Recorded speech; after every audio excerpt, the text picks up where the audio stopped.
एक बार ऑनेस्टली सोचो, अगर तुम्हें आज के सारे स्कूल, कोचिंग, एग्जाम्स सब हटा दिए जाएं और तुम्हें दो ऑप्शंस दिए। पहला, एक ऐसी जगह जहां तुम जंगल के बीच रहो, एक गुरु के साथ जहां तुम्हें सिर्फ पढ़ाई नहीं बल्कि जीना सिखाया जाए, और दूसरा, एक ऐसा सिस्टम जहां हर चीज टाइम पर हो, हर काम परफेक्ट हो, हर इंसान डिसिप्लिन्ड हो। अजीब सवाल है ना? लेकिन यही सच था कुछ 100 साल पहले। एक तरफ था भारत का गुरुकुल और दूसरी तरफ था जापान का डिसिप्लिन्ड एजुकेशन सिस्टम। दोनों का गोल एक ही था, एक बेहतर इंसान बनाना, लेकिन रास्ता पूरी तरह अलग। चलो अब गहराई में चलते हैं। पुराने भारत में एजुकेशन कोई क्लासरूम तक सीमित नहीं था, वो नेचर के बीच होता था, खुले आसमान के नीचे। ऐसे कहा जाता था गुरुकुल। बच्चे अपने घर छोड़कर गुरु के साथ रहते थे सालों तक। वहाँ कोई फिक्स्ड सिलेबस नहीं, कोई एग्जाम सिस्टम नहीं, कोई मार्क्स नहीं। फिर भी वहाँ से निकले लोग इतने कैपेबल होते थे कि राज्य चला सकें, युद्ध जीत सकें और समाज को दिशा दे सकें। क्यों? क्योंकि वहाँ फोकस था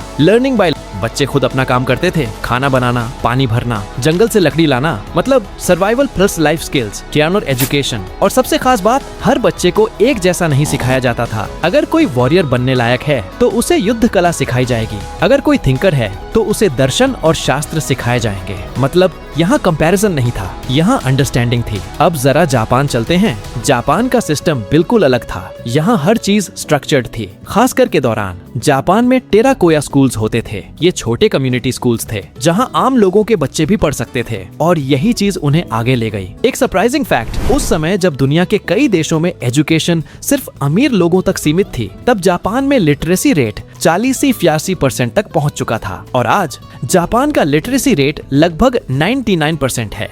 ये डिसिप्लिन का रिजल्ट है। अब बात करते हैं डिसिप्लिन की। जापान में बच्चों को सिर्फ पढ़ाया नहीं जाता था, उन्हें सिस्टम में ढाला जाता था। वहाँ बच्चे अपनी क्लासरूम खुद साफ करते हैं। क्यों? क्योंकि वहाँ ये माना जाता है कि अगर तुम अपनी जगह साफ नहीं रख सकते तो तुम अपने दिमाग को भी साफ नहीं रख सकते। और ये सिर्फ सफाई नहीं है, ये रिस्पॉन्सिबिलिटी और रिस्पेक्ट सिखाने का तरीका है। अब दोनों को साथ रखकर देखो। भारत कहता था खुद को समझो, जापान कहता है समाज के लिए जीना सीखो। भारत में फ्रीडम था, जापान में डिसिप्लिन था। भारत में पर्सनल ग्रोथ थी, जापान में कलेक्टिव ग्रोथ। लेकिन असली बात यहाँ आती है, दोनों सिस्टम्स परफेक्ट नहीं थे। भारत में स्ट्रक्चर की कमी थी और जापान में इंडिविजुअलिटी दब सकती थी। लेकिन अगर इन दोनों को मिलाया जाए तो इमेजिन करो एक ऐसा इंसान जो डिसिप्लिन्ड भी हो और क्रिएटिव भी, जो रिस्पॉन्सिबल भी हो और अवेयर भी, जो सक्सेसफुल भी हो और सेटिस्फाइड भी। और शायद यही चीज आज मिसिंग है। आज हम पढ़ रहे हैं लेकिन समझ नहीं रहे, हम इंफॉर्मेशन कलेक्ट कर रहे हैं लेकिन खुद को डेवलप नहीं कर रहे, हम मार्क्स के पीछे भाग रहे हैं